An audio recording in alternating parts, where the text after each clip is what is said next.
Now to the redistricting battle over the state's new congressional maps. Last week, a three-judge panel at federal court in El Paso began hearing testimony to determine whether the new maps aimed at giving Republicans 5 extra seats will be allowed for the March 2026 primary.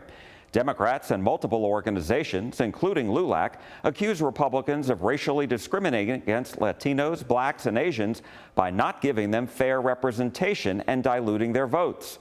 Republicans deny that, saying they only considered partisan advantage, something the courts have upheld. President Trump got 56% of the vote in the last election, and yet a very large chunk of the congressional delegation is Democrat. And so what the legislature did is redrew the map to elect likely 5 more Republicans. The result of that is you'll have a congressional delegation that better reflects the values of the people of Texas, of the voters of Texas. I think that is right and good. It is hard to believe that you could be this meticulous to the extent that you have a majority minority state, but somehow approximately a little over 70% of the seats are going to be Anglo seats. That has to be intentional. There is no other way to make that make sense. You had to intentionally, specifically go around people of color, pack them and crack them, and that's exactly what they did in these maps. The federal judges could issue a ruling on these maps in the next week. President Trump has unveiled a new government website called Trump RX, aimed at lowering the cost of some prescription drugs. Sarah Jenkins explains in the brief.